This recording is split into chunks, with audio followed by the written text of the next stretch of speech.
Praise the Lord. परमेश्वर की दया और करुणा के द्वारा एक अवसर मिला उसके वचनों में से सीखने के लिए, और आज हम परमेश्वर की इच्छा को जो आज हमारे लिए है आज हम जानेंगे।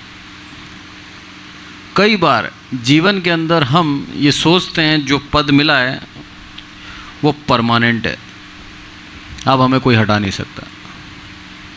कई बार हम ये सोचते हैं कि प्रभु से आशीष पा ली तो इसका मतलब ये है कि अब हम जो मर्जी चाहे वो करें।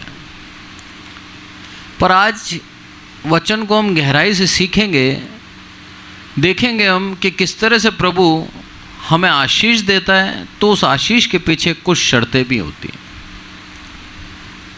हमें चुनता है तो उसके पीछे उसकी कुछ योजना है, और वो चाहता है हमारे द्वारा भी एक कर्तव्य निभाया जाए।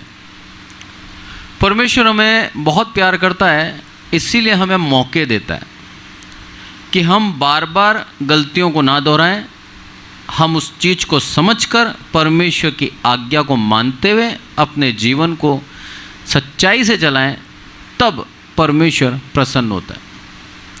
आज का संदेश परमेश्वर की एक वादा था लेवी गोत्र को कि मैं तुम्हारे घराने को सदा के लिए याजक पद के लिए चुनता हूँ, और ये मूसा और हारून को दिया था उसने वादा, और उसी वादे के अनुसार कई पीढ़ियाँ याजक पद पे बनी।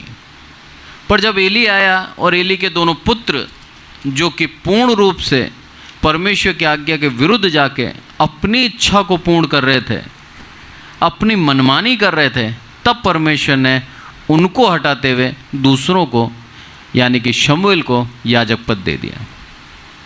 अब परमेश्वर ने वादा तोड़ा नहीं है, ये चीज़ को समझना है हमें।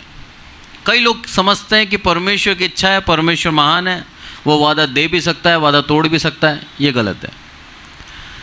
परमेश्वर जब बोलता है कोई चीज़ तो फिर उस बात को वो खुद भी पलट नहीं सकता।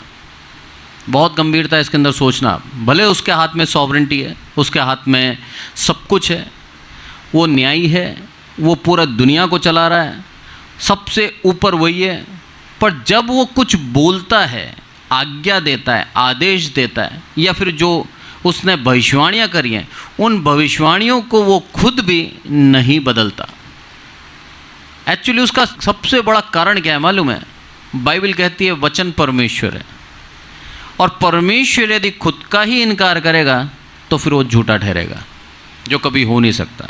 मैं बहुत ही सोच समझ के बोल रहा हूँ, इस बात को अदरवाइज ना लें। परमेश्वर के लिए हम गलत कभी नहीं बोल सकते, सोच भी नहीं सकते, पर उन बाइबल को खुद गलत समझकर परमेश्वर को गलत एक इमेज बना लेना कि मेरा प्रभु अपने कहे हुए वादे को भी पलट सकता है, तो वो गलत है। परमेश्वर ने एक बार आशीष दे दी तो वो सदा के लिए आशीष हो जाती है। हम उन आशीषों को खुद अपने अधर्म के द्वारा खोते हैं, पर वो आशीष सदा हमारे लिए बनी हुई है। परमेश्वर ने आशीष दी थी इंसान को, जब उसको बनाया उसके बाद इंसान को आशीष दी, जाओ फूलो फूलो, और पृथ्वी भर गई। नूह के समय में वचन कहता है कि इतने भर गए थे कि मनुष्य पूरी पृथ्वी पर भर गए थे। तो आप सोचो कितने हो गए होंगे, और सारे के सारे पापी थे, सिर्फ नूह और नूह के परिवार को छोड़कर। तो प्रभु ने उनको बचा के सबको सत्यानाश कर दिया। परमेश्वर ने मनुष्य को बचाया और नूह के द्वारा फिर नई सृष्टि चालू करी, और उसके संतानों में से हम एक हैं। नूह के 3 बच्चे, 3 बहुएं और नूह की पत्नी, सिर्फ 8 प्राणी बचे थे, और उन 8 प्राणियों की संतान है पूरा आज ये दुनिया के अंदर जो 700 करोड़ से ऊपर लोग रहते हैं, उन 8 प्राणियों से स्टार्ट हुए हैं। तो परमेश्वर की जो वचन है, मैं तुम्हें आशीष देता हूँ तुम फलो फूलो, वो वचन पूरे होते दिखते हैं। भले ही आज मनुष्य दुष्टता कर रहा है, भले ही आज मनुष्य अधर्म में जी रहा है, भले ही मनुष्य परमेश्वर की आज्ञा ना मानकर खुद की इच्छा पूर्ण कर रहा है, पर वो आशीष हमारे साथ जुड़ी हुई है। आज भी मनुष्य बढ़ते जा रहे हैं। तो ये है, प्रभु जब आशीष देता है तो हम अपनी ही गलतियों के द्वारा उस आशीष से वंचित होते हैं, पर प्रभु की वो आशीष सदा रहती है। यहाँ पर बोला, अगर आप निकालें पहला शमूएल और उसका 2 अध्याय और 25वीं आयत पढ़ें, इसके अंदर दोनों का कैरेक्टर कैसा है बच्चों का, और परमेश्वर की क्या इच्छा है वो हमें पता लगती है। यदि एक मनुष्य दूसरे मनुष्य का अपराध करे तब तो परमेश्वर उसका न्याय करेगा, परंतु यदि कोई मनुष्य यहोवा के विरुद्ध पाप करे तो उसके लिए कौन विनती करेगा। तो भी उन्होंने अपने पिता की बात न मानी, क्योंकि यहोवा की इच्छा उन्हें मार डालने की थी। आमीन। आमीन। एली के 2 पुत्र दोनों के दोनों परमेश्वर की भेंट में से अपनी इच्छा से निकालते थे, उस भेंट का अपमान करते थे, उस वेदी का अपमान करते थे और अपनी इच्छा से जो मन चाहे वो निकाल लेते थे। और ये परमेश्वर की दृष्टि में घृणित था। परमेश्वर इनको आशीष दी थी, तुम्हारी संतान फिर पीढ़ी से पीढ़ी याजक पद पे बने रहेंगे, अभी हम वो सब भी देखेंगे। पर मेरा प्रभु जब कहता है तो कह के मुकरता नहीं है। वचन कह रहा है साफ साफ, मैं मनुष्य नहीं जो कह के बदल जाऊं। इसलिए जो कहा है वो पत्थर की लकीर है। इसलिए बहुत ही बाइबल आप जब ध्यान से पढ़ेंगे तो परमेश्वर की जो बातें हैं, जो आज्ञाएं हैं, जो आशीर्वाद हैं, उनके पीछे एक टर्म्स एंड कंडीशन है। अगर तुम ऐसा करोगे तो मेरे आशीष में से भागीदारी होगी। अब हम सबसे पहले देखते हैं, जब परमेश्वर ने अब्राहम को चुना और उसको आशीष दी, उस समय परमेश्वर ने उसको साफ कहा था, ये मेरी आशीष तेरे साथ है, पर तुझे करना क्या है वो याद रख। अब उत्पत्ति निकालें आप, उत्पत्ति 17 और 7 और 8 2 आयतें पढ़ें। 8 से पढ़ें, 8 से। और मैं तुझको और तेरे पश्चात तेरे वंश को भी यह सारा कनान देश जिसमें तू परदेसी होकर रहता है इस रीति दूंगा कि वह युग युग उनकी निज भूमि रहेगी और मैं उनका परमेश्वर रहूँगा। 9 भी पढ़ें। फिर परमेश्वर ने अब्राहम से कहा, तू भी मेरे साथ बांधी हुई वाचा का पालन करना, तू और तेरे पश्चात तेरे वंश भी अपनी अपनी पीढ़ी में उसका पालन करे। आमीन। आमीन। क्या करा? पूरा कनान देश में तुझे दूंगा, पर करना क्या है? तुझे भी मेरे साथ जो वाचा बांधी है उसका पालन करना है। यह है सबसे अहम बात मसीहों के लिए, सबसे अहम बात। हम परमेश्वर से वाचा बांध के आज स्थिर हैं। हम आज परमेश्वर की मेज में से भागीदार होते हैं, तो हम प्रभु यीशु मसीह के साथ एक वाचा बांधते हैं। क्या वाचा बांधते हैं? कि प्रभु तेरी देह ले रहा हूं, मैं अपने आप को पवित्र करता हूं और इस देह से तू मुझे आशीषित कर। वो अपने आप को पवित्र करना बहुत जरूरी है। यदि अपवित्र देह के अंदर उस पवित्र देह को हमने लिया है, तो मेरा प्रभु तो पवित्र है, उसने जो बोला है वो आशीष वो देना चाहता है, पर अपवित्र देह के कारण वो आशीष दंड में बदल जाती है। वाचा बांध रहे हैं हम उससे। तो वाचा एग्रीमेंट जो होता है दोनों पक्ष का होता है, ये चीज़ को समझना बहुत जरूरी है। परमेश्वर ने उस समय अब्राहम से बांधी, तो अब्राहम को भी एक दायित्व दिया कि तुझे पालन करनी होगी मेरी आज्ञाओं का। जब हम आज्ञाओं का पालन करते हैं तब जाके उसकी आशीष से वंचित नहीं होंगे, उसकी आशीष में आशीषित रहेंगे। तो परमेश्वर चाहता है आज हम उस आज्ञा के अनुसार जीवन को जिएं। परमेश्वर कह के बदलने वाला परमेश्वर नहीं है। परमेश्वर ने जो कहा है उसके मुताबिक ही चलता है। परमेश्वर कभी भी नहीं बदलता। इसीलिए बाइबल के अंदर जो कुछ लिखा है हर एक बात होना तय है, निश्चित है, बदलेगी नहीं वो। पर आप जब अपने विचारों से कि प्रभु कह के बदल सकता है तो वो गलत है। परमेश्वर ने लेवी घराने को चुना, उसके पीछे परमेश्वर की दया थी। परमेश्वर ने उनको अपने कार्य करने के लिए चुना, ये परमेश्वर की दया थी। परमेश्वर ने उनको वेदी चढ़ाने के लिए चुना, ये परमेश्वर की दया थी। परमेश्वर और लेवी घराने का संबंध अच्छा था क्योंकि परमेश्वर ने मूसा को चुना और मूसा लेवी घराने का था। इस कारण से परमेश्वर ने लेवी गोत्र को चुना। बोला पूरे की पूरी लेवी गोत्र अब आज के बाद से न केवल मूसा के पूरे वंशज क्या हो जाएंगे? मेरे खास हो जाएंगे, मेरे पास रहेंगे, क्योंकि इन्होंने मेरी आज्ञा का पालन किया। यह है आज्ञा पालन। जब हम आज्ञा का पालन करता है तब परमेश्वर हमें अनुमति देता है उसके पास आने की, और जब हम उसके पास जाते हैं तो उसकी आशीषों से आशीषित होते हैं। तो मूसा ने उसकी आज्ञा का पालन किया, हारून ने उसकी आज्ञा का पालन किया, ऐसे ही उसकी जनरेशन आगे बढ़ती गई और परमेश्वर का वो दान उनके ऊपर बना रहा। पर जब एली की बारी आई, एली तक भी परमेश्वर एकदम वैसे के वैसे आज्ञा के अनुसार उनको बनाया जा रहा था, पर एली की संतानों को परमेश्वर ने मार डाला। उनको एक भाग दे रखा था, बोला मेल बलि पशु है, तुम्हारा भाग क्या होगा, इसमें से एक 3 कांटे वाला एक वो डाल देना, और जो तुम्हारा निकले वो तुम्हारा भाग है, उसके अलावा तुम्हें इसमें से नहीं लेना है। पर चाहा, एक लालच ऐसा था कि सब कुछ मैं ले लूं, प्रभु के लिए वो दूं जो अनुचित है। इस कारण से परमेश्वर ने उनके अधर्म के कारण अपनी उस आज्ञा को जो उसने दी थी कि मैं सदा के लिए तुझे क्या कर दूंगा, पीढ़ी से पीढ़ी तक याजक पद दूंगा, उसको दंड दिया। परमेश्वर बहुत बहुत ही न्यायी है, हम उसको अन्याय के रीति पे नहीं देख सकते। परमेश्वर न्यायी है।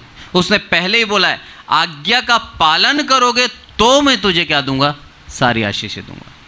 तो हम उसको गलत रीति से ना देखें कि मेरा प्रभु बोल के बदल सकता है, नहीं बदल सकता। उसने जो कहा है वो पूर्ण होगा। देर हो सकती है पर होगा जरूर। प्रभु यीशु मसीह के आगमन के विषय में यशायाह ने भविष्यवाणी करी, 700 साल बाद प्रभु यीशु मसीह आए, पर आए। जो भविष्यवाणी की गई थी उस भविष्यवाणी को बदला नहीं। जो बोला गया था कि वो आएगा, कुंवारी से जन्म लेगा और तुम्हारा उद्धार करता होगा, उसको मसीह कहकर पुकारेंगे लोग, उसका नाम इमानुएल रखा जाएगा, परमेश्वर तुम्हारे साथ, ये बात होगी। वो जैसा बोला वैसा ही हुआ, एक बात भी उसमें पलटी नहीं, एक बार भी उसमें बदला नहीं उसने, क्योंकि मेरा प्रभु कह के बदलता नहीं है। जो कहा है वो होगा। और अंत के विषय में जितने भी चिन्ह और जितनी भी भविष्यवाणियाँ हैं उनके विषय में भी मैं कह दूँ आपको, ये हर एक भविष्यवाणी, हर एक चिन्ह पूरा हुए बिना प्रभु नहीं आएगा। अगर उससे पहले आ गया तो मेरा प्रभु झूठा ठहरेगा, जो असंभव है, कभी नहीं हो सकता। उसके चेले, उसके दास, उसके अनुयायी ये कह सकते हैं प्रभु तूने बोला था कि सूरज कंबल के समान काला हो जाएगा, बोला तू तो जलते सूरज का समय आ गया, तू फिर तेरी वो बात कहाँ रही। इसलिए वो कभी भी ऐसा नहीं करेगा। परमेश्वर आज के वचनों से हमें सिखा रहा है, हम परमेश्वर की इच्छा पे चलें तो उन आशीषों से आशीषित होंगे। उसकी आज्ञा का पालन करेंगे तो हमारे ऊपर वो आशीर्वाद जो उसने हमें दिया है बना रहेगा। पर उस आज्ञा का विरोध जाकर अपनी इच्छा से हम जब कार्य करते हैं तब स्वतः ही खुद उस आज्ञा को तोड़कर हम बाढ़ जाते हैं। परमेश्वर की तो आज्ञा है, वो तो चाहता है आपको आशीष देना, पर हमने क्या करा, खुद ने वो वाचा तोड़ दी और बाहर आ गया। ये चीज़ समझने की। और इस्राएलियों के साथ ऐसा ही हुआ। नंबर्स निकालें आप गिनती, और उसका 25वां अध्याय 12-13। इसलिए तू कह दे कि मैं उससे शांति की वाचा बांधता हूँ, और वह उसके लिए और उसके बाद उसके वंश के लिए सदा के याजक पद की वाचा होगी, क्योंकि उसे अपने परमेश्वर के लिए जलन उठी और उसने इज़राइलियों के लिए प्रायश्चित किया। आमीन, आमीन। क्या समझा रहे हैं यहाँ पर प्रभु कि इसीलिए तू कह दे कि मैं उससे शांति की वाचा बांधता हूँ। ये याजक जो परमेश्वर के लिए जलन उठी उसे, जब मुआबी और लड़कियों से इस्राएलियों ने कर्म किए तब परमेश्वर की वो जलन उठी।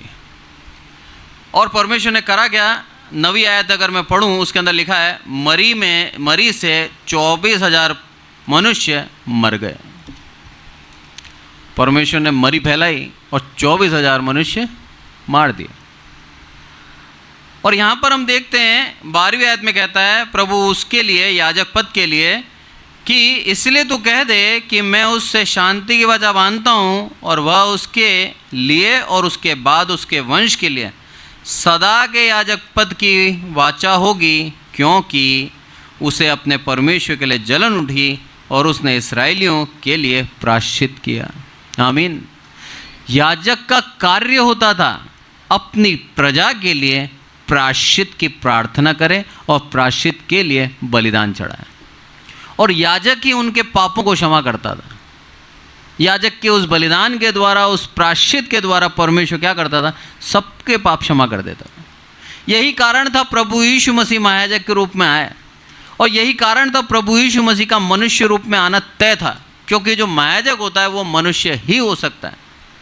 इसीलिए प्रभु यीशु मसीह ने स्वयं का बलिदान दिया और खुद ही महायाजक था। तो महायाजक के अधिकार में था सबके पाप की क्षमा।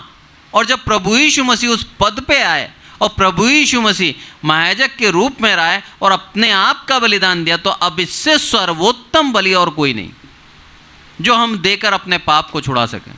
इसलिए हर एक मनुष्य के लिए उपाय कर दिया कि जो कोई उस पर विश्वास करे नाश न हो परंतु अनंत जीवन पाए। ये आशीष हमें दे दी, ये उपाय हमें दे दिया। अब हमारी गलती है कि हम उससे विश्वास ना करें और नरक चले जाएं।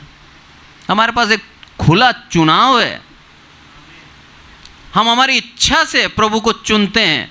अगर प्रभु यीशु मसीह पे विश्वास करते हैं तो अनंत जीवन हमारा है, बाइबल कहती है। और अगर नहीं करते तो उसमें मेरे प्रभु की कोई गलती नहीं है, गलती हमारी है कि हमने उसके उस उपाय को तुच्छ जाना। इसको और सिंपल उदाहरण से सीखते हैं हम। पिता ने आपके लिए कुछ सामान रख रखा है अपने घर के अंदर, ठीक? आपकी जो इच्छा है, जो आपको पसंद था, वो सामान आपका घर के अंदर रखा है, और आप पिता के घर में ही ना हो तो आपको सामान मिलेगा? नहीं मिलेगा। पिता बुला रहा है और आप बोल रहे हो मेरे को नहीं आना तेरे पास, तू मुझे सामान नहीं देता, तू मुझे ये नहीं देता, बड़बड़ बाहर से ही कर रहे हैं। प्रभु पिता बोल रहा अंदर तो आ जाए एक बार, सब मिलेगा तुझे। पर हम अंदर जाना नहीं चाह रहे। आज हम बाहर से ही प्रभु यीशु मसीह की संगति में हैं, मसीह जीवन जी रहे हैं, पर बाहर से ही बड़बड़ा रहे हैं, मेरे जीवन में ये कमी है, मेरे जीवन में ये नहीं है, मेरे जीवन में वो नहीं है। प्रभु बोलता है एक बार आ तो सही, सब दूंगा। संगति में तो आ, तेरे को जो आवश्यकता है हर एक आवश्यकता है मैं पूर्ण करूंगा। पर उस संगति में आना नहीं चाह रहे आज। प्रभु का वचन कहता है मत्ती के अंदर साहब, पहले मेरे राज्य और धर्म की खोज कर, फिर जो तेरी आवश्यकता है हर एक आवश्यकता है मैं पूर्ण करूंगा। पर आज वो धर्म और राज्य की खोज नहीं, आवश्यकता पहले दे दे प्रभु, जब मिल जाएगा तब तेरे पीछे आऊंगा। ऐसा जीवन चाह रहे हैं आज हम। जैसा लिखा है बाइबल में वैसा ही हमें करना होगा, तब जाके मेरा प्रभु हमारे उन आशीर्वादों को जो हमें दिए हैं उन आशीर्वादों के तले हमें रखेगा। ये तो बाहर कर देगा जैसे एली के दोनों पुत्रों को किया। देखा ना, यहां पर बोला सदा के लिए याजक पद पे रहेंगे। साफ परमेश्वर का वचन है ये। और उसी वचन को हम आगे देखते हैं क्या, दोनों के दोनों पुत्र एली उन दोनों पुत्रों को मार डाला और शमूएल को लेकर उस गद्दी पे बिठा दिया। जब हम उसको छोड़कर जाते हैं तब मेरा प्रभु हमें त्याग देता है। इस चीज को आप इस तरह से समझें, आप किसी से बहुत प्यार करते हैं, बहुत मतलब बहुत, और वो आपको मुंह पर आकर आपकी बेइज्जती कर जाए, आपको उल्टा सीधा बोल दे, आपको चार आदमी के सामने तमाचा मार दे, आपको गाली दे दे, क्या फिर आप उसको बोलेंगे मेरे पास आ? आप बोलेंगे तू जा। प्यार तो है दिल में, तेरा इंतज़ार करूंगा, पर तेरे को बुलाऊंगा नहीं अब मैं। यही करता है मसीह। बहुत दुख की बात है, पर यही सांसारिक ईसाई धर्म में चलने वाला व्यक्ति, मसीह नहीं बोलूंगा मैं, जो सांसारिक है, पूर्ण रूप से परमेश्वर से दूर है, कई बार अपने आचरण से उस प्रभु यीशु मसीह का अपमान कर चुका है, कई बार उसको तुच्छ कर चुका है, कई बार खुद के स्वार्थ के लिए उसको त्याग कर अपने जीवन को अपनी इच्छा से चला रहा है। और मेरा प्रभु उसको क्या बोलता है, जी ले अपनी जिंदगी, इंतजार है मुझे, तुझसे प्यार किया है मैंने, झूठा नहीं किया, सच्चा प्यार है, छोड़ूंगा नहीं तुझे, पर अपने आप आएगा, फोर्स नहीं करूंगा। ये है मसीह जीवन। धर्मांतरण तो बहुत दूर की बात। प्रभु यीशु मसीह किसी को आगे होकर जो आना चाहता है लालच से, उसको भी नहीं बुलाता। बहुत दूर की बात है वो तो। मसीह जीवन के अंदर सिर्फ और सिर्फ एक ही सच्चाई है, वो है प्रभु यीशु मसीह। उस प्रभु यीशु मसीह के पीछे अगर आप सच्चाई से चलते हैं तो आप जान लीजिए आपके ऊपर जितने भी आशीर्वाद बाइबल कहती है वो सबके सब आपके ऊपर लागू होते हैं। पर जब हम खुद की इच्छा को पूर्ण करके स्वार्थी हो जाते हैं, अपने लिए जीने लग जाते हैं, तब मेरा प्रभु बोलता है अपने आप जी ले। वचन कहता है साफ साफ, तुमने मुझे छोड़ा पहले, इसलिए मैंने तुम्हें छोड़ा। उड़ाव पुत्र के हम देख सकते हैं, पिता से मांगा उसने अपना हक, बोला मेरे को दे दे, मैं मेरे जीवन को मेरे हिसाब से जीऊँगा। पिता प्यार करता था उससे, पर वो अपनी इच्छा से जीना चाहता था। उस प्रेम के वश में होकर उसने बोला जा जी ले। कई बार छोड़ देता है प्रभु हमें, कई बार छोड़ देता है, बोला जा जी ले। फिर हम ठोकर खाते हैं, फिर हमें विश्वासघात मिलता है, फिर हमारा दिल टूटता है, फिर वापस प्रभु के पास आते हैं, प्रभु फिर हमारा दोनों बाहें खोले हुए स्वागत करता मिलता है। ऐसे महान प्रभु को छोड़ छोड़ के बाहर ना जाएं। उसने जो कह दिया वो आपके जीवन में पूर्ण होगा। हम हमारी गलतियों से उससे दूर जा रहे हैं, पर मेरे प्रभु ने जो कहा है उसके अंदर यदि हम बने रहें तो सदा तक हमारी पीढ़ी बनी रहेगी, सदा तक। ये परमेश्वर का वादा है, और उसी वादे के तहत आज भी हारून के वंशज इस पृथ्वी पर हैं। बहुत बड़ी बात है यह है परमेश्वर की दया, जिसके ऊपर चाहता है उसके वंश को सदा इस पृथ्वी पे बनाए रखता है। निकालें आप व्यवस्था विवरण उसका 18 और उसका 5। क्योंकि तेरे परमेश्वर यहोवा ने तेरे सब गोत्रियों में से उसी को चुन लिया है कि वह और उसके वंश सदा उसके नाम से सेवा टहल करने को उपस्थित हुआ करे। आमीन। यहाँ पर भी हम देखते हैं परमेश्वर का साफ साफ कहना है, सबसे बड़ी बात, हमें चुना है उसने। लिखा है यहाँ पर शब्द चुन लिया, मतलब बहुत थे उनमें से हमें लिया है। अकेला चुनाव नहीं होता कभी भी, चुना है मतलब बहुत हैं उनमें से हमको चुन लिया, तो हम सौभाग्यशाली हुए। उस समय इस्राएलियों के 12 गोत्र में से एक गोत्र को चुना जो कि लेवी गोत्र था। आज पूरे संसार की बात करता हूं मैं, आज हर एक व्यक्ति जो प्रभु यीशु मसीह पे सच्चाई से विश्वास करता है उसको प्रभु ने चुना है। अब गोत्र नहीं रहे, अब हर एक व्यक्ति प्रभु की सेवा कर सकता है। हर एक व्यक्ति जिसको प्रभु ने चुना है वो उसकी उपस्थिति में रह सकता है। उसका एक ही टर्म्स एंड कंडीशन है, परमेश्वर की आज्ञा का पालन। जब हम आज्ञा का पालन करते हैं तब हम स्वतः ही धीरे धीरे पवित्र होते जाते हैं, धीरे धीरे प्रभु की नज़दीकी में बढ़ते जाते हैं, धीरे धीरे हमारे अशुद्धियों को हम त्यागते जाते हैं, और जब हम पूर्ण रूप से पवित्र हो जाते हैं प्रभु की नज़दीकी में आ जाते हैं। क्योंकि बिना पवित्रता उसके पास नहीं आ सकते आप। प्रभु चाहता है हमारी हर एक अशुद्धि को दूर करना। बाइबल को भी एक बार में पूरा नहीं समझाएगा आपको। पहले एक चैप्टर, पहले एक बात, पहले एक आज्ञा सीखें, उन आज्ञा का पालन करना सीखें। जब हम उस आज्ञा के लिए दृढ़ हो जाते हैं कि हाँ प्रभु ये चीज़ तो मैं नहीं करूँगा, तब दूसरी आज्ञा देता है। सारी एक साथ दे सकता था वो, पर उसको मालूम है सारी सुनेगा और सारी भूल जाएगा। इसके जीवन में उतारने के लिए इसको समय चाहिए। एक बच्चा होता है ना, छोटा बच्चा, उसको आप बोलो बेटा मीठा मत खाना, वो जाएगा किचन में निकालेगा और वो खाएगा। उसको उसी समय सब सिखा दो आप, मीठा नहीं खाना है तेरे को, चोरी नहीं करनी है तेरे को, मम्मी को गलत नहीं बोलना है, सब सिखा दो, सारी आज्ञाएं। 5 मिनट बाद उससे पूछो याद रहेगी उसको? कुछ भी याद नहीं है। पर उसको एक सप्ताह सिर्फ एक चीज़ सिखाओ, बेटा ठंडा पानी नहीं पीना है तेरे को, ये पानी मटके में से लेना है, फ्रिज में से नहीं लेना। एक सप्ताह उसने कहा, आपने प्रैक्टिस दी है। 8वें दिन आपको बोलने की ज़रूरत नहीं है, वो अपने आप मटके में से लेगा। ये है प्रैक्टिकल नॉलेज। प्रभु हमारे जीवन में थ्योरेटिकल बात नहीं करता, हमारे को उसके अनुभव से सिखाता है जीवन के। जब हम सीख जाते हैं, परिपक्व हो जाते हैं, तब हमें कोई खींच नहीं सकता। उसको मालूम है शैतान बहुत चालाक है, 2 मिनट में आपके विश्वास को ख़त्म कर सकता है। पौलुस बोलता है अपने वचन के अंदर कुरिन्थियों के अंदर कि हम निरुपाय तो हैं, निराश नहीं है।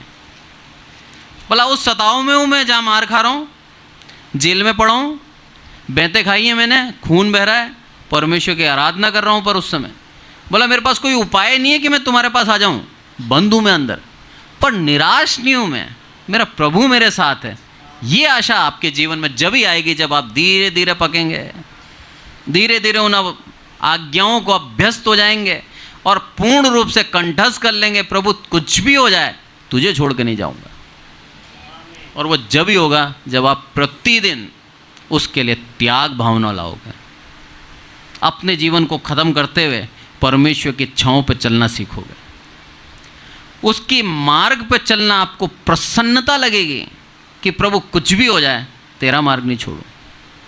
मैं धन्यवाद दूंगा परमेश्वर की दया और करुणा है इस कलीसिया के ऊपर। यहाँ पर चर्च के विश्वासी समय पर आते हैं, यहाँ पर चर्च में आने से पहले, समय होने से पहले सब बैठे मिलते हैं मेरे को। कितना धन्यवाद है प्रभु का। ये लालसा है कि प्रभु तेरे वचन को सुनना है, तेरे आज्ञाओं को सीखना है और अपने जीवन में बढ़ते जाना है। ये एक संकल्प प्रभु ने दिया है, हमें नहीं है खुशी, हम में कोई खूबी नहीं है। कुरिन्थियों की कलीसिया के विषय में बताता हूँ मैं, वो परमेश्वर में बढ़ते गए, आगे आते गए, पर शैतान कैसे फूट डालता है कलीसिया में बताता हूँ आपको।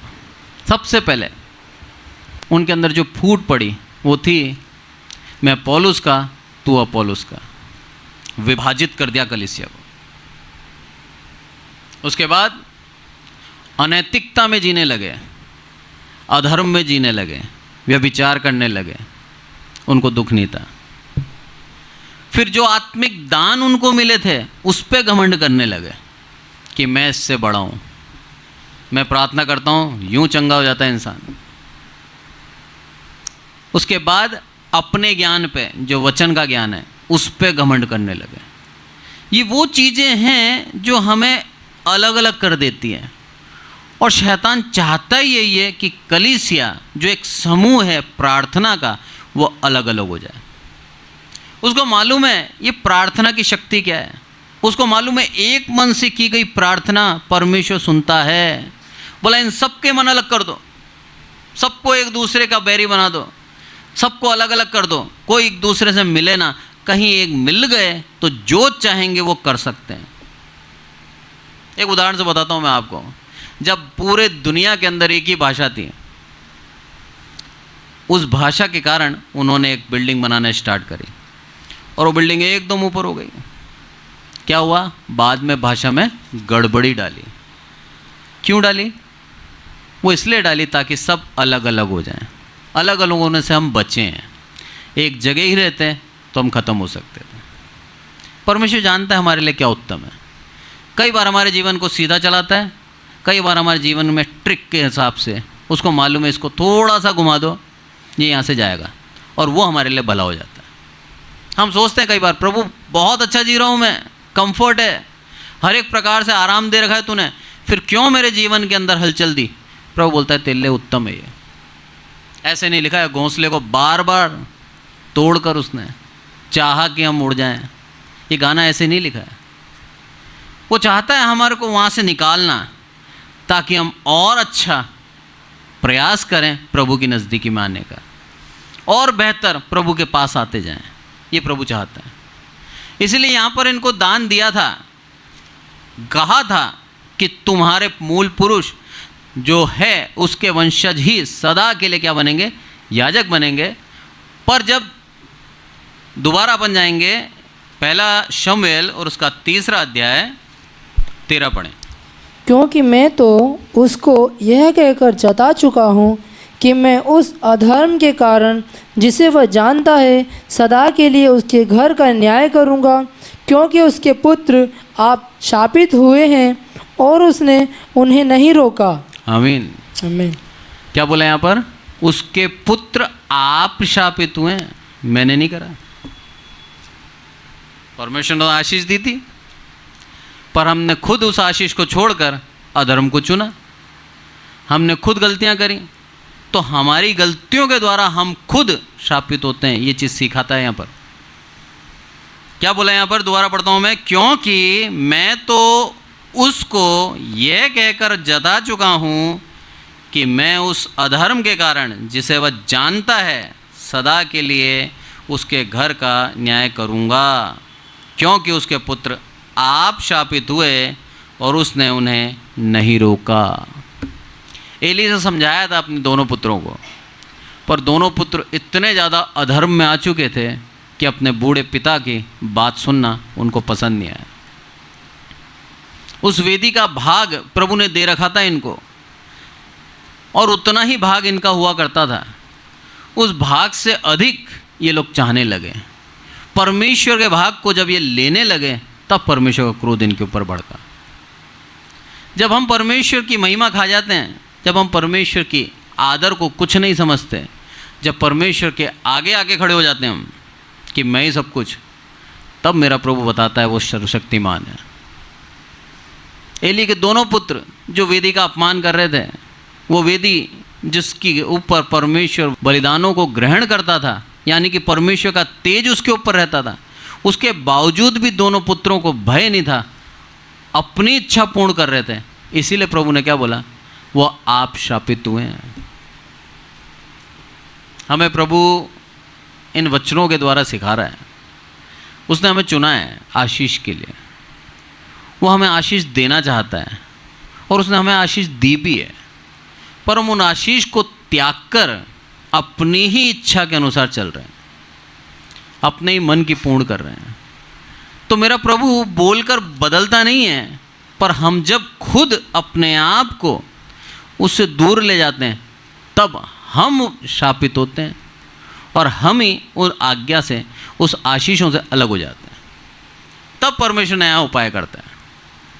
तो परमेश्वर न्यायी था, न्यायी है, न्यायी रहेगा। परमेश्वर जो वचन जो बोला गया है वो अटल है, वो कोई बदल नहीं सकता, और परमेश्वर अपने वायदे के अनुसार ही कार्य करता है। हम खुद उसके वायदे से भाग के जाते हैं। ये चीज़ सीखने की है। प्रभु ने सब दिया हमें, पूरी पृथ्वी के ऊपर अधिकारी बनाकर बिठाया मनुष्य को, सारे जानवर हमारे अधीन कर रखे हैं, सारी प्रकृति हमारे लिए बनाई उसने, और उसके बावजूद भी आज हम प्रभु से बोलते हैं तूने मुझे क्या दिया। प्रभु को लगता होगा भला मैंने अपना इकलौता पुत्र प्रभु यीशु मसीह दे दिया, उसके बाद ये कैसे कह सकता है मैंने इसको क्या दिया। कई बार हम प्रार्थना ऐसी ही कर देते हैं, प्रभु मेरे जीवन में कुछ नहीं है, तूने मुझे कुछ नहीं दिया। प्रभु मन ही मन बोलता होगा भला अभी भी अज्ञानी है, इसमें ज्ञान नहीं है। भला अगर ये जान लेता उस प्रेम को तो ये बोलता नहीं। एक सिंपल उदाहरण से बताता हूँ मैं आपको। पतरस के अंदर लिखा है हम सब यात्री हैं, हमारा जो असली घर है वो स्वर्ग राज्य है। अब हमें यात्रा करनी है, तो यात्रा हम अगर धरती पे करते हैं यात्रा, तो हम अलग अलग ट्रांसपोर्ट का सहारा लेते हैं। ट्रेन है, एरोप्लेन है, बस है, बाय रोड, कैसे भी जा सकते हैं। ट्रेन का उदाहरण लेता हूँ मैं आपको। मान लीजिए ट्रेन एक जा रही है दिल्ली से बॉम्बे, और आपको बॉम्बे जाना बहुत ज़रूरी है, तो आप रिजर्वेशन का इंतज़ार करेंगे? आपको फर्स्ट क्लास ही रिजर्वेशन चाहिए, नहीं तो आप नहीं जाएंगे। ऐसा हो सकता है क्या? आपको जनरल टिकट लेकर डब्बे में बैठ जाएंगे, फिर आपको जगह मिले ना मिले, दिल्ली से बॉम्बे तक खड़े होके भी जाना पड़े ना, तो भी आप जाओगे, क्योंकि आपकी मजबूरी है। वो यात्रा कंप्लीट करना आपकी मजबूरी है, क्योंकि आपका गंतव्य क्या है? बॉम्बे है। इसी चीज़ को मसीह जीवन में लेके देखें आप। मसीह जीवन के अंदर हमारा गंतव्य क्या है? पहुंचना कहाँ है? स्वर्ग राज्य। उस स्वर्ग राज्य जाने के लिए बस उस ट्रेन के अंदर आ जाएं, उस क्लास को ना देखें। फर्स्ट क्लास में बैठने वाला ही बॉम्बे जाएगा, ऐसा नहीं है। वो जो खड़ा है ना बेचारा जनरल में, वो भी बॉम्बे ही जा रहा है। पर हम उस ट्रेन के अंदर आज क्लास ढूंढ रहे हैं। यानी कि इस जीवन के अंदर आज हम बोल रहे हैं प्रभु अच्छा मकान दे, प्रभु अच्छी गाड़ी दे, प्रभु हमें बेहतर जीवन दे, लग्जरी लाइफ दे, फिर मैं तेरे पास आऊँगा। प्रभु बोलता है अरे तुम मेरे रास्ते पे, यही बहुत बड़ी बात है। बहुत से तो ऐसे हैं जो ट्रेन में चढ़ ही नहीं पाए। तो ट्रेन में तो है, धन्यवाद दे, कुछ समय निकाल ले, गंतव्य पहुंच जाएगा। अगर ये हमने जान लिया कि हाँ प्रभु ये समय निकालना है बस, कैसी भी अवस्था में निकले, जाना स्वर्ग राज्य है, आप जान लीजिए आपके जीवन की लालसाएं खत्म हो जाएंगी, इच्छाएं खत्म हो जाएंगी आपकी, क्योंकि आपका ध्यान कहाँ है? स्वर्ग की ओर। कुरिन्थियों के अंदर लिखा है देखी हुई वस्तु पे नहीं, अनदेखी वस्तु पे विश्वास करें। देखी हुई वस्तु क्या है? दुख, परेशानी, तकलीफें जो हम देखते हैं प्रतिदिन, चुनौतियाँ। अनदेखी वस्तु क्या है? परमेश्वर का राज्य, आशीष, अनंत जीवन, उसकी लालसा कर, तब तू उन देखी हुई वस्तुओं के ऊपर ध्यान नहीं देगा, तब तेरा ध्यान वहाँ रहेगा, कैसे भी करके मुझे वहाँ जाना है। आपकी मजबूरी है ये, उस चीज़ को समझें। अगर स्वर्ग नहीं गए तो अनंत काल का नरक है, उस मजबूरी को समझें। ट्रेन मिल रही है ना, बैठ जाओ, बाइबल का वचन मिला है ना, मान लो, इसी के अनुसार चलें। आज मौका दिया है प्रभु ने, आने वाले कल में मौका मिले नहीं मिले आपको नहीं मालूम। आज बाइबल हमारे भारत देश के अंदर ओपन है, हम पढ़ सकते हैं किसी भी जगह पे जाकर। चाइना के अंदर बाइबल ओपन नहीं है, वहाँ बाइबल की कीमत हमसे ज़्यादा लोग जानते हैं। यहाँ बाइबल की आयतें हम याद नहीं करते, वहाँ उनको बाइबल रटी हुई है। उनका कारण है, उनको स्मरण करना पड़ेगा, अगर नहीं करा तो बाइबल भूल जाएंगे। वो स्मरण करके काम कर रहे हैं। आपको मालूम है पूरी दुनिया के अंदर भारत 11वें स्थान पे आता है परसिक्यूशन के नाम पर, सताव के नाम पर। ऐसे कई देश हैं, नाइजीरिया हुआ, सोमालिया हुआ और अलग अलग देश हैं जहाँ पर परसिक्यूशन बहुत अधिक है, जहाँ पर प्रभु यीशु मसीह का नाम लेते ही गोली मार देते हैं। प्रभु यीशु मसीह का नाम लेना सोमालिया के अंदर यही है, ले नहीं सकते आप, इस वचन को बांट नहीं सकते, आप खुद फेथ कर रहे हो वो भी नहीं कर सकते। आज भी प्रभु ने हमें उत्तम स्थान पे रखा है, धन्यवाद दें। आज हम बैठ के प्रार्थना कर पा रहे हैं।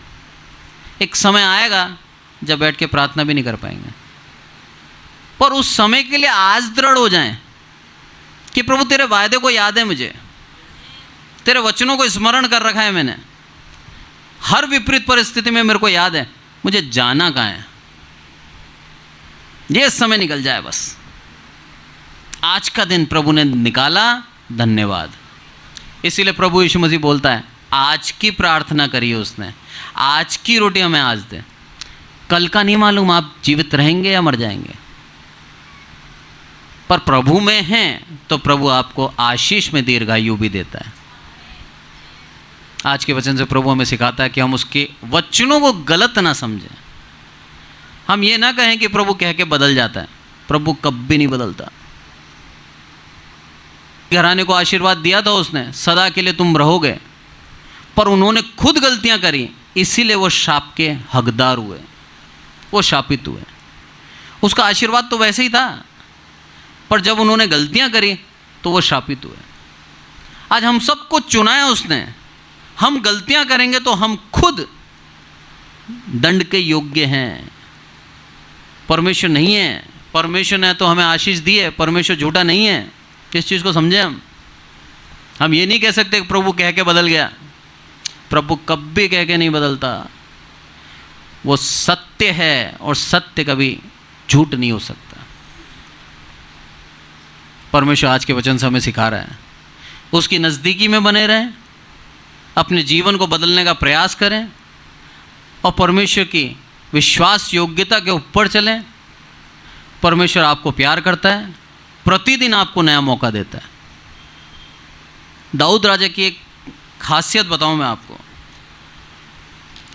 दाऊद राजा के जीवन के अंदर यदि हम उसके भजन को पढ़ें अच्छी तरह तो हमें समझ में आता है। जब उसने बेतशेबा के द्वारा पाप किया, उसके बाद उसने एक भजन लिखा। उस भजन के अंदर उसने क्या बोला मालूम है? हे प्रभु मुझे अपनी आत्मा के अलग मत कर, तेरी आत्मा मुझ में बनी रहे। उसको मालूम था कि मैंने पाप किया है और ये देह अब पापी हो गई, और इस पापी देह के अंदर वो पवित्र आत्मा नहीं रह सकता। उस समय स्थायी रूप से पवित्र आत्मा नहीं था, आज हमें स्थायी रूप से पवित्र आत्मा दिया है। उस समय पवित्र आत्मा आता था जाता था, आज सदा हमारे पास रहता है। हम पाप करके उस पवित्र आत्मा को बुझा देते हैं, पर पवित्र आत्मा सदा आज हमारे पास है, क्योंकि प्रभु यीशु मसीह ने कहा कि मैं तुम्हें ऐसा सहायक देके जाऊंगा जो सदा तुम्हारे साथ रहेगा, मेरे आने तक तुम्हारे साथ रहेगा। तो आज स्थायी रूप से हमारे पास है पवित्र आत्मा। हम उस पवित्र आत्मा को अपनी अशुद्धि के द्वारा, अधर्म के द्वारा, अपनी गलत सोच के द्वारा हम बुझा रहे हैं उसको। प्रभु का वचन कहता है बुझाओ मत, उसको उसके अधीन होकर जीना सीखो, उसकी गाइडेंस में जीना सीखो। जब उस पवित्र आत्मा के अधीन होकर जीना सीख जाएंगे हम, आप जान लेंगे उसके बिना जीना आपको अधूरा लगेगा। दाऊद राजा थोड़े पल के लिए जब उस पवित्र आत्मा से वंचित हुआ, मांगा उसने प्रभु से, हे प्रभु अलग मत कर मुझे, मैं हूँ गलत, मैं एक्सेप्ट कर रहा हूँ, मैंने करा पाप, जानबूझ के करा, मैंने गलती करी, मुझे क्षमा कर। तो दयालु है, प्रभु ने उसको क्षमा किया। आज हम जो भी गलती करते हैं, जाने अनजाने, उसको माने। मसीह जीवन के अंदर घमंड हम कब कर लेते हैं पता नहीं लगता, और शैतान सबसे पहले हमारे जीवन में घमंड डालता है, क्योंकि उसको मालूम है परमेश्वर को घमंड बिल्कुल पसंद नहीं है। घमंड ही था उसके अंदर, इसीलिए प्रभु ने ऊपर से नीचे पटक दिया उसको। इसलिए हर एक मसीह के अंदर वो घमंड डालता है। और कैसे डालता है? आपके ज्ञान को बढ़ाकर। आपकी इच्छा होगी ज़्यादा बाइबल पढ़ें, आप पढ़ रहे हैं, जैसे ही आपका ज्ञान बढ़ेगा आपके अंदर तुलना आ जाएगी, देखो मेरे को ये भी आता है, इसको ये भी नहीं आता है। ये तुलना करना ही घमंड है। हम नहीं कह सकते ये नामधारी मसीह और ये मसीह है, हम ये भी नहीं कह सकते। अरे परमेश्वर का नाम उसने लिया है ना, और विश्वास से अंगीकार किया है, अपने पापों को और बपतिस्मा लिया है, तो प्रभु की नज़र में वो मसीह है। अब उसके पापों का न्याय प्रभु करेगा, हम नहीं कर सकते, हमें अधिकार ही नहीं दिया। तो हम कैसे कह सकते हैं ये अपवित्र में पवित्र? ये करना ही नहीं है हमें। हमें सिर्फ परमेश्वर की आज्ञा का पालन करना है, वो भी बिना घमंड के। तब जाकर हम परमेश्वर के नज़दीकी में बने रहेंगे। इतना सा घमंड हमें बिल्कुल दूर कर देता है प्रभु से। बहुत सिंपल उदाहरण से समझाया प्रभु ने, थोड़ा सा खमीर पूरे गूंदे हुए आटे को खमीर कर देता है। बोला तुम्हारा पूरा मसीह जीवन खा जाएगा ये, ऐसा होता है घमंड। आ गए मसीह में, प्रभु यीशु मसीह को मान रहे हैं, प्रार्थना कर रहे हैं, बहुत प्रभु की नज़दीकी में चल रहे हैं, प्रभु हमारी प्रार्थनाएं भी सुन रहा है, सब कुछ अच्छा है, पर उस घमंड में आ गए कि अब मैं ही अच्छा हूँ, वो गलत है। ये दोनों के साथ यही था, घमंड में थे ये एली के दोनों पुत्र। बोला हमको तो चुन रखा है प्रभु ने सदा के लिए, हम मेरे बाद मेरे बच्चे बनेंगे, उनके बाद उनके बच्चे बनेंगे। प्रभु ने तो कह दिया हमको कौन हटाएगा गद्दी पे से, जो मर्जी आए वो करूँगा। प्रभु ने बता दिया, मैंने जब आशीर्वाद दिया था तो उसके साथ एक टर्म्स एंड कंडीशन भी थी कि तू पालन करेगा तो मैं ये दूंगा तेरे को। तूने पालन नहीं किया, तेरे को हटाना भी जानता हूँ मैं। वो अपनी गलतियों से वहाँ से हटे, प्रभु अपनी बात बोलकर नहीं पलटा, वो अपनी गलतियों से हटे। ये चीज़ समझाना चाह रहा हूँ मैं। हमको प्रभु ने चुना है, धन्यवाद दें उसका। हमारे वंश को आशीषित किया है, धन्यवाद दें उसका। पर इसका मतलब ये नहीं कि सदा के लिए आशीषित हो गए हम। सदा हमें उसके नज़दीकी में बने रहना है, सदा प्रतिदिन प्रयास करना है, तब हम उसकी नज़दीकी में बने रहेंगे। नहीं तो हम उससे दूर जाते हुए समय नहीं लगता। एक सिंपल उदाहरण से बताता हूँ मैं। योआश 7 साल का था जब राजा बना था, 7 साल। उसका बुआ का फूफा है ना, फूफा याजक था उसका, उसने उसको गद्दी पे राजा बनाया था। और 35 साल तक परमेश्वर की इच्छा के अनुसार कार्य करता रहा। कितने साल? 35 साल। जैसे ही उसका फूफा मरा, 36वें साल पाप कर दिया। क्या बात है! 35 साल प्रभु के नज़दीकी में बना रहा और 36वें साल उसने पाप कर दिया, और परमेश्वर की दृष्टि में घृणित ठहरा, उसका राज्य हटा दिया प्रभु ने। तो इसका मतलब नहीं है, कोई गारंटी नहीं है आप 50 साल प्रभु के साथ चल रहे हो तो 51वें साल भी चलोगे। जितना प्रयास पहले साल किया था ना, उतना ही प्रयास 51वें साल भी करना है। इसलिए पौलुस बोलता है मैंने मेरी दौड़ कंप्लीट करी है, मैं जब से भाग रहा हूं प्रभु यीशु मसीह को पाने के लिए, अभी तक भाग रहा हूं। ऐसा जीवन जीना है मसीहों को, कंटिन्यूस प्रोसेस। मैं हर बार बोलता हूं, ऐसा नहीं है कि पा लिया अब जरूरत नहीं है, अभी भी जरूरत है अपने जीवन को जांचने की, अभी भी जरूरत है उसकी नज़दीकी में बढ़ने की। अपने जीवन को जांचें, कहीं हमारी बातों से घमंड तो नहीं झलकता, कहीं हमारी बातों से किसी का अपमान तो नहीं कर रहे, हमारी बातों के द्वारा किसी का दिल तो नहीं दुखा दिया। अगर ऐसा है तो अपने उस बातों को बदलें, वाणी में शालीनता लाएं और सामने वाले को प्रसन्न करने के लिए अच्छी बातें बोलें, ताकि उसकी आत्मिक उन्नति हो। तब जाके हम प्रभु के उस चरित्र को अपना पाएंगे। प्रभु एक एक के पाप मुंह पे गिना सकता था, एक एक के पाप, एक के भी नहीं गिनाए। गिनाए क्या उसने? नहीं गिनाया। उसने सबको मौका दिया। आज हमें भी सबको मौका देना है, ताकि हर एक जन खुद अपने दिल में अपने पापों का अंगीकार करके प्रभु से माफ़ी मांगे और प्रभु की नज़दीकी में आए, और प्रभु उसको अवसर दे स्वर्ग राज्य जाने का। तब जाके हम एक सच्चे मसीह ठहरेंगे और मेरा प्रभु भी हम में से झलकेगा। और यही चाहता है प्रभु आज, कि हर एक मसीह में से उस प्रभु यीशु मसीह की झलक दिखे, उसकी नम्रता हमारे में से दिखे, उसका स्वभाव हमारे में से झलके।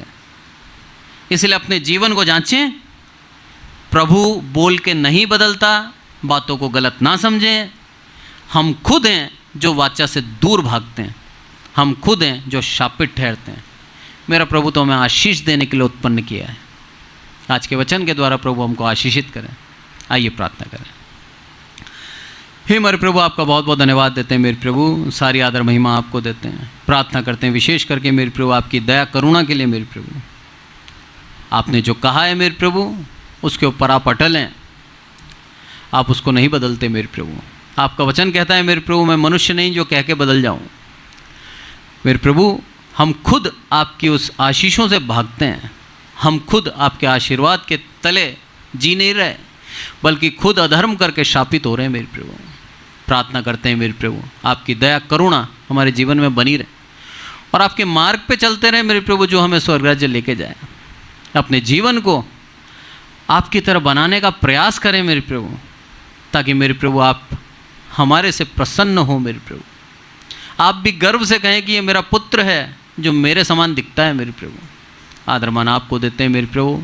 यहाँ उपस्थित हर एक विश्वासी को आपके हाथों में सौंपते हैं। मनों में ये वचन कार्य करें, अपने जीवन में अपने आप को जांचें मेरे प्रभु, और यदि बदलने की आवश्यकता है मेरे प्रभु, तो अपने आप को बदलने का प्रयास करें। आपकी आत्मा पूर्ण रूप से सहायता करें और वो सहायक हमें पूर्ण रूप से आपके समान बना दे मेरे प्रभु। सारी आदर महिमा आपको देते हैं मेरे प्रभु। आपके नाम की महिमा हमारे जीवन से होती रहे मेरे प्रभु।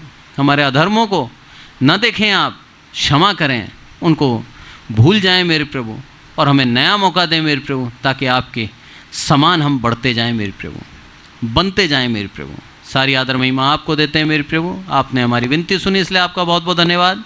जितने ऑनलाइन सुनते हैं मेरे प्रभु, हर एक को आशीषित करना, आदरमान आपको देते हैं मेरे प्रभु। प्रभु यीशु मसीह के नाम से मांगते हैं, आमीन। और अब हमारे प्रभु यीशु मसीह का अनुग्रह, पिता परमेश्वर का प्रेम, पवित्र आत्मा की सहभागिता हम में से प्रत्येक के जीवन के अंत तक होती रहे, आमीन। Praise the Lord. Thank you so much.